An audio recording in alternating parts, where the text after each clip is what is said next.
Chaos. All right. Here's what we're going to do, guys. We're just going to reveal our brackets each, and then we're just going to talk about them. So we're not going to go game by, like, you'll be able to see who we're picking for each game, but keep this in mind. We say this every year. Just because we give you our bracket on Monday and pick a certain team to win the game doesn't mean we will not change our minds when we actually do the game-by-game predictions. So we will still give you those each day as we're used to for game days in the SEC, but these are just our, hey, first look at the bracket, fill that sucker out, who you picking in every single game. We've all done it, and this is what we're giving you on Monday. Tournament doesn't start till Wednesday, so we have the right to change our opinion on this. So just letting you know. The emotional hedge, as Max and I like to call it. Yes. Maybe a lot of that this week. All right, Chris, you get to be first. Yeah. I'm going to release the hounds on you first here on the 2024 SEC Tournament Bracket. Yeah, I don't think yours is going to look anything like mine. Starting with the first round Wednesday games, I know everybody and their brother is going to pick Arkansas to beat Vanderbilt, but it feels like the most Vanderbilt or Arkansas thing at this juncture of the season would be for Vanderbilt to win that game. And I believe Jerry Stackhouse has beaten Eric Musselman about 3 years in a row. I cannot explain it. 3 games in a row. It just happens. There was something about that matchup that Vanderbilt has been able to exploit Arkansas. So I'm going to ride with that.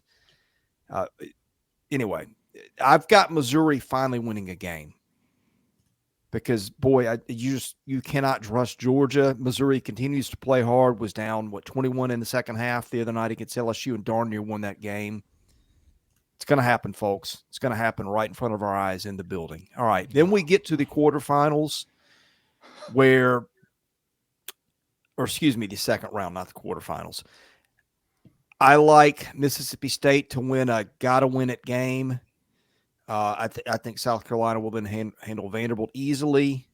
But if Arkansas wins that game, that's a team that could make a little bit of a run. So that one's intriguing. I watched A&M and Ole Miss some of that game Saturday. That was in Oxford. Ole Miss looked disinterested. A&M's got a lot to play for. I didn't spend a lot of thought on that one.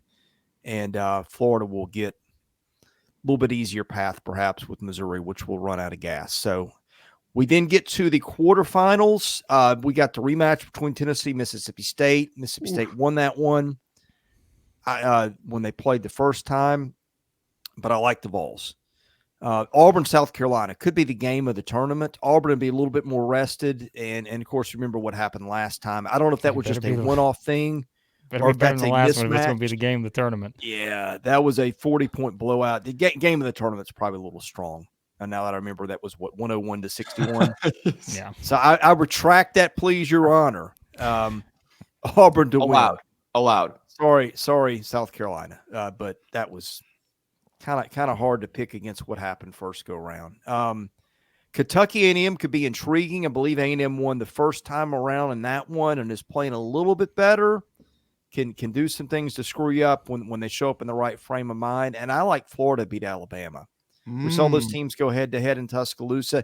I just don't like the way Alabama's playing lately. Of course, Florida lost to Vandy, too, so that's something's got to give.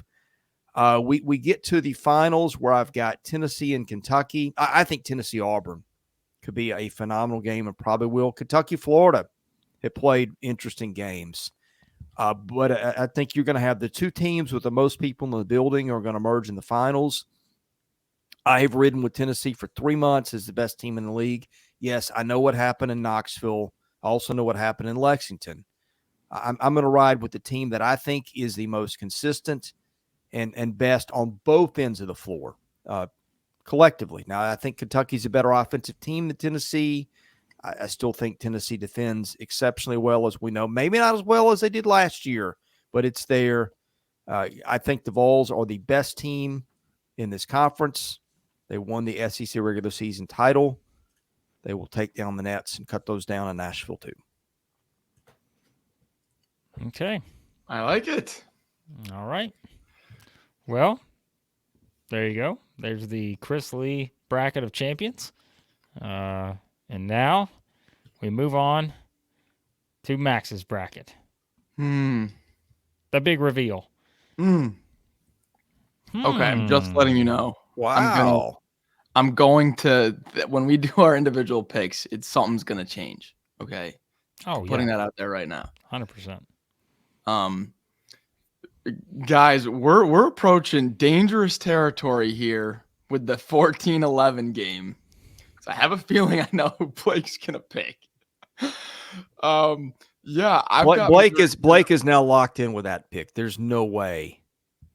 I've got Missouri.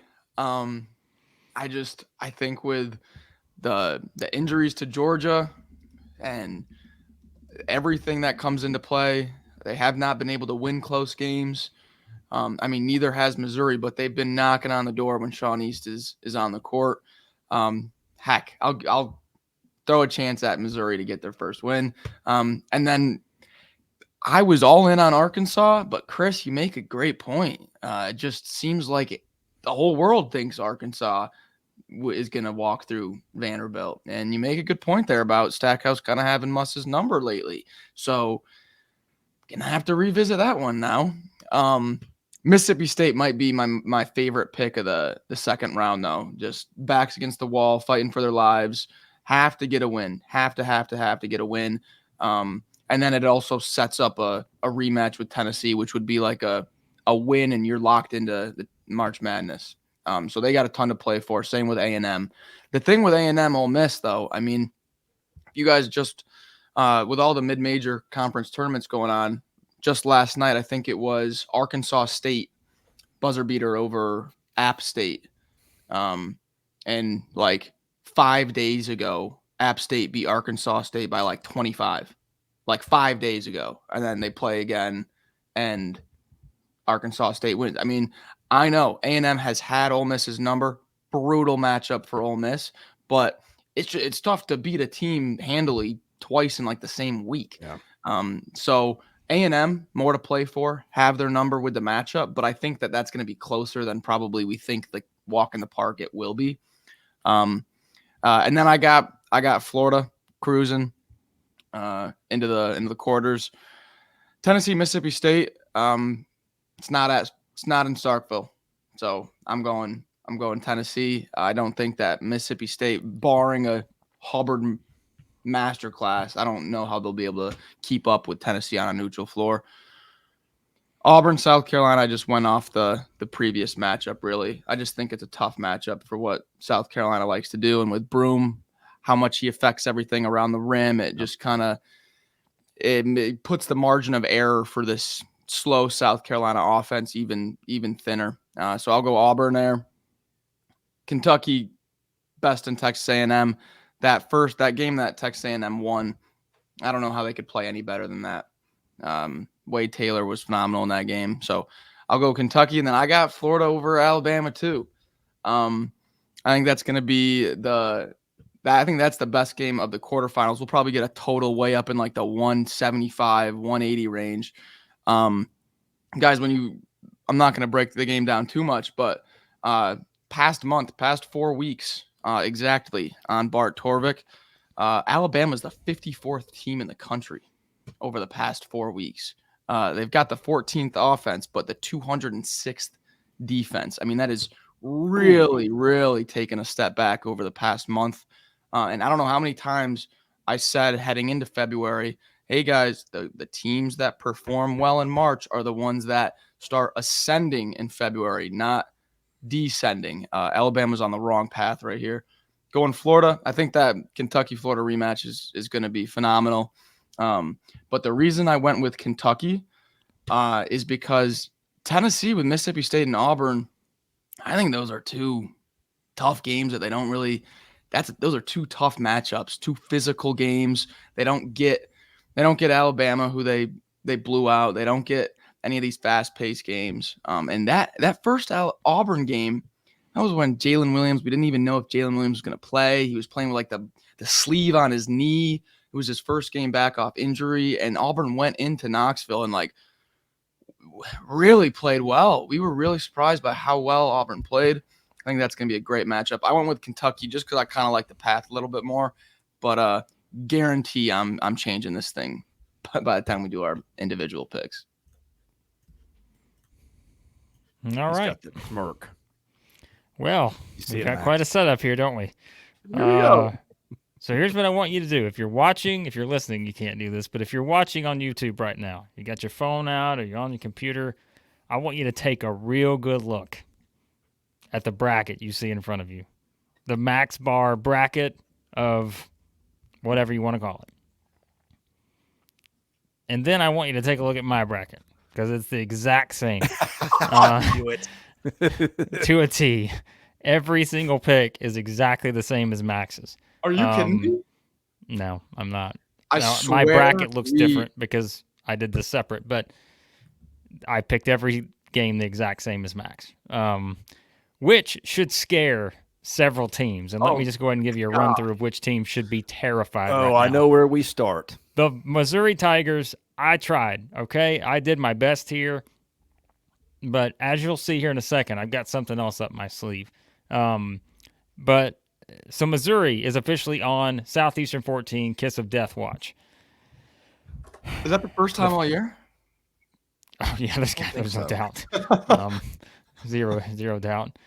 The Florida Gators are officially on Southeastern 14 Kiss of Death watch in the Alabama game, which is exactly what Alabama fans have been waiting for. Because finally, I picked them so much this year that they're like, hey, come on, we got to get back to this. They're kind of the ones who sort of, were pushing early on for this whole theme here of the Kiss of Death. So congratulations, Alabama. You get exactly what you want here because we all picked Florida in the quarterfinals. I've kept saying, you guys know this, every Alabama person I talk to, I'm like, the team that you want to stay away from the most is Florida. And what happened? They got paired with Florida. And, of course, Alabama fans are also talking about how many years in a row it is. You could play the season out 157,000 times, and I guarantee you Alabama and Kentucky will wind up on the same side of the bracket 157,000 times.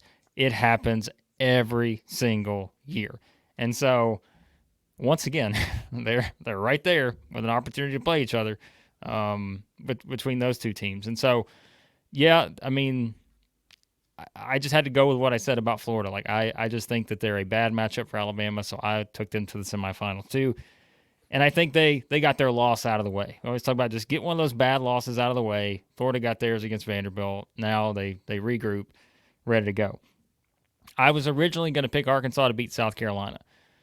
But the problem is a little bit of what you guys have already talked about. It is, am I really about to go all in on trusting Arkansas? I know they've played well, and everybody and every family member of theirs is picking Arkansas to advance to the quarterfinals. I've already seen it on Twitter. Everybody's picking Arkansas. So yet again, Father Lamont Paris, has this right where he wants it. Yep. The Doubters, they're the 5 seed. They finished with the same record as the 3 other teams that were 13-5. They just happened to get the 5 seed, and everybody is doubting them. So I love that setup for South Carolina. So I'm going to take them no matter, again, whether it's Vanderbilt, whether it's Arkansas. And A&M Ole Miss just didn't give it much thought. We saw what A&M just did to them. Maybe it's different. Mississippi State, LSU, I felt pretty confident about that one. I just think Mississippi State, as we saw in the previous match, they just match up well with LSU. So the reason I picked, as you can see on the screen, I picked Kentucky to win this thing is because I think they have the easier path to doing it, and it's kind of what Max talked about. If that is the foursome in the quarterfinals on the top part of the bracket, I know everyone's going to say it's going to be Tennessee Auburn, but man, we've seen Mississippi State beat Tennessee. I know South Carolina lost by 40 the last time, but this isn't in Neville Arena, right? Like, this is a little bit of a different scenario, and if they get it their style, those are the 2 games where those teams are going to those 4 teams are just going to beat each other up. Yeah. It's like, so what do they have left by the time they get to the championship? And so that's kind of why I think Kentucky has the better path to get there. But really, that's what it always comes down to is like who's beat up the most going into the championship game. And I think the top half of the bracket's beat up more than the bottom half. And so that's why I ultimately went with the team that I had coming out of the bottom, which was Kentucky. So, yeah, that's my bracket. However, you're not here just to see our 3 brackets. You're here for one reason only. If you followed the channel before, or if you're new, this is going to be like an early Christmas gift, 9 months in advance. We do one every year. Yours truly decided to do it this year. What we like to call the Chaos Bracket. The SEC Tournament Chaos Bracket. I did not forget that this is what we needed. So therefore, take everything you've seen in the first 3 brackets. Throw them out the window. Because if you want chaos, this to me is the ultimate SEC Tournament Chaos Bracket. Are you ready for this, Max? I haven't seen this I yet. feel like I know who has to win the chaos bracket. I have no clue. No, I feel like it's that second game on Thursday night. The winner is got to be the winner of the chaos bracket. No, not necessarily. No, I didn't that's go. not where we're going. I didn't go so. You didn't go full unrealistic chaos. I went understandable chaos, and you'll see the reasonings. What I mean when we talk chaos here in a second. There's multiple storylines going here. With this chaos. By the way, but before we get to chaos, so we basically differ on the first game of the tournament and the last game of the tournament in our non-chaos picks. That's about it. That's about it. Which is trouble. Carry on. Which means chaos is brewing. Not good. That means the chaos bracket's more likely than any of our 3 brackets. That's what that means. Here we go. I present to you the 2024 SEC Tournament Chaos Bracket. I knew you were going to take Auburn once we ruled out Arkansas, South Carolina. that was my gut, and there it is. So I'm not sure why this is way smaller than it should be. It's not as big as the other bracket, but all right. So the chaos bracket, as we can see here, what does the SEC fear the most entering the SEC tournament?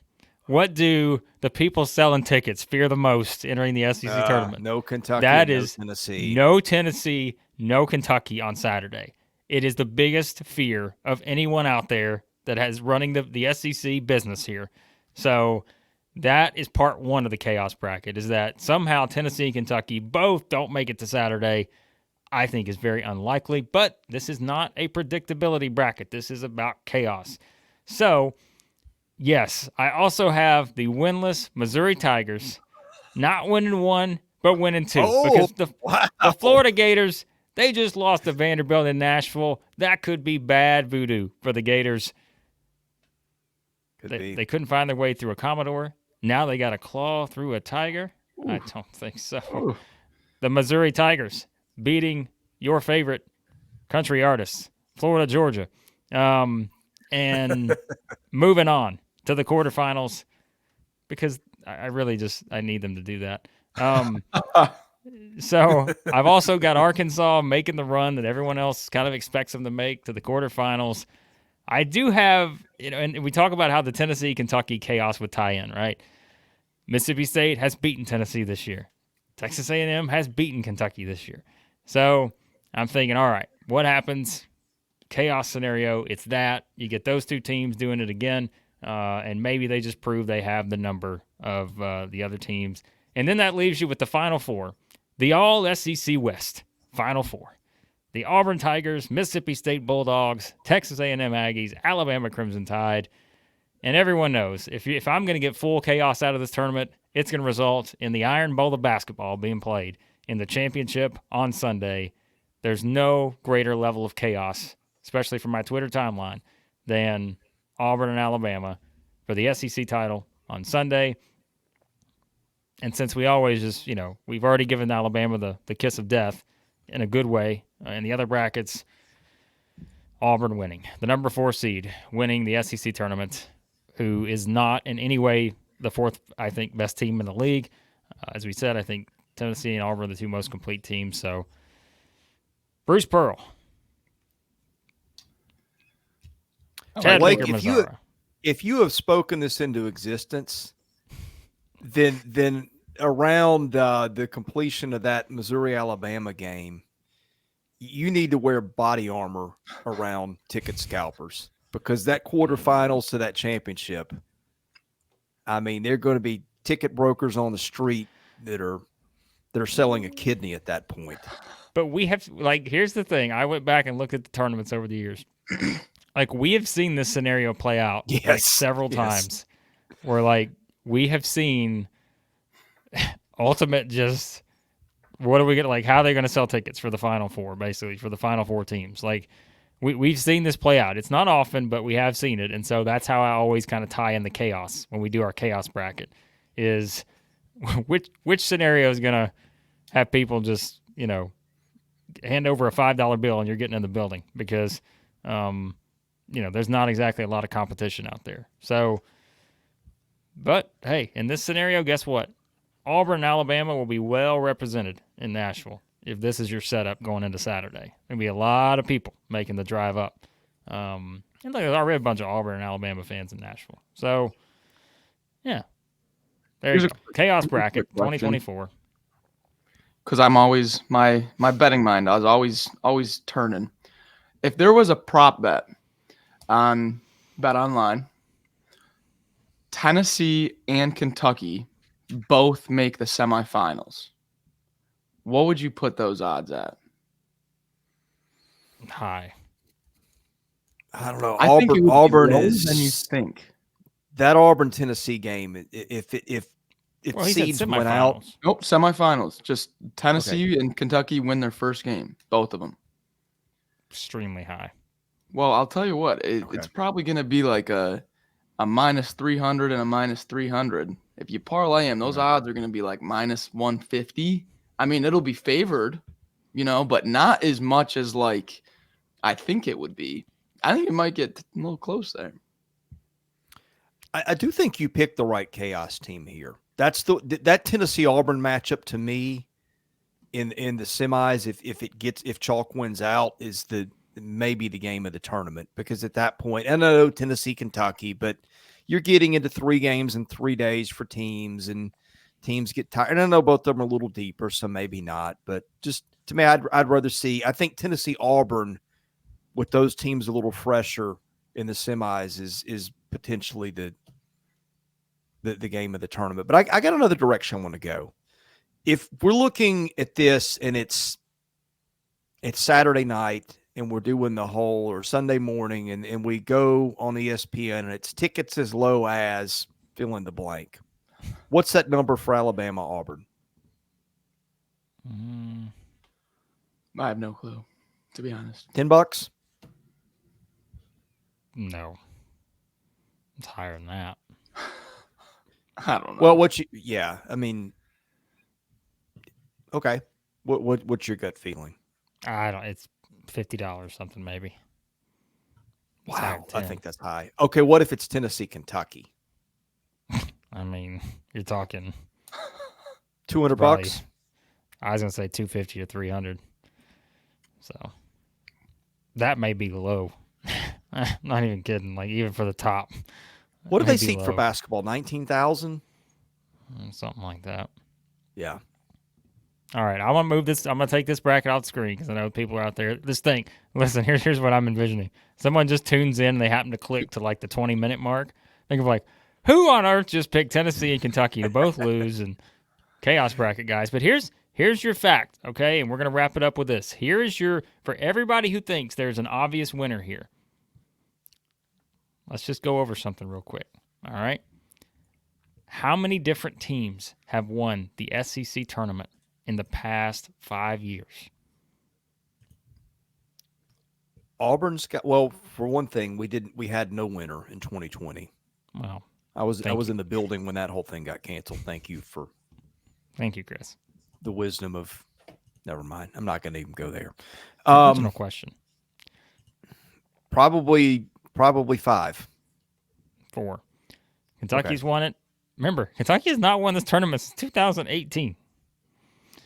Auburn won it in 2019. No tournament in 2020. Alabama in 21. Tennessee in 22. Alabama won it again last year. So 4 different teams. And guess what, guys? What do you know? Who are the top 4 seeds in the tournament this year? The same 4 teams that have won it in the past 5 years. So How many times has A&M been in the finals? I believe last year in that span. I don't know. Once or twice. Here's the odds from Bet Online for the SEC tournament winners. Tennessee plus 120. It's kind of short. Auburn plus 250. Kentucky's at third with plus 400. Alabama not far behind at plus 425. And then it drops off a cliff. Florida plus is 16-1. South Carolina 50-1. It just keeps dropping off a cliff. But wow. Now hold on a second. 50-1 for what? South Carolina. Kentucky is plus 400. I feel like that's that feels a little out of whack, given that they've got, I think, the easier path. But online, you're going to be getting some of my business here pretty soon. Wow. 50-1 South Carolina. I know Auburn, but come on, 50-1? 50-1. Got to play an extra day. I'm sure that has a lot to I am putting factor in. my $5 allowance this week from Father Lamont Paris on South Carolina to win the SEC tournament. It's going to be fun. All right, guys, listen, let us know your picks. We know there's going to be no bias whatsoever involved, but let us know your picks for the SEC tournament. We welcome bias here at Southeastern 14. So let us know your picks for the entire tournament. Go check us out on Twitter. We put up a pick 3 yesterday. So give me your tournament winner, your runner-up, and your sleeper team. So how about let's do this quickly. We're not going to go through this long, but we've all picked our tournament winner. We picked our runner-up, our sleeper team, and it has to be Florida, right? We've all picked Florida to advance to the. Yeah, I got. Or is there someone? Or is it Arkansas? I mean, I think if we're picking like the bottom half seed, I would kind of say Mississippi State, just because I think they're playing for their whole season. I like the matchup against LSU, and then they've already beaten Tennessee. It could really cause some damage. I'll say Mississippi State for a dark horse sleeper. Like I feel like any total chaos scenario has to involve the Must Bus. I mean, think if we get to Sunday and the Must Bus is still alive, that would be. I would not be stunned. I'd be here for that. The only reason I am not picking Arkansas to go is because everybody else is picking Arkansas to go that far. And I'm just the minute you jump on Arkansas's bandwagon is the minute that team lets you down this year. I mean, how many times did it happen to us? We're like, all right, these guys have figured it out. Then what happens next? Just a flop. They lose to Vanderbilt. That's what happens next. They lose to Vanderbilt. That's what happens next. They did it the previous time, and now they've got a chance to do it again. So, yeah. Anyways, all right. I'm ready. Thanks for watching. Lots of content coming up. The three of us will be in the building on Press Row. Can't wait for that. We will be giving you content, which we have not determined what that's going to look like. Some of that's going to be based, honestly, on the internet connection of that building, which is even less reliable than Arkansas basketball. So I'm just going to throw that out there in terms that people here can understand. So we will do the best we can. Looking forward to being there. Hope to see some of you guys there. Say hello to us if you get a chance. For Max Barr and Blake Lovell, I'm Chris Lee. This is Southeastern 14 presented by Bet Online.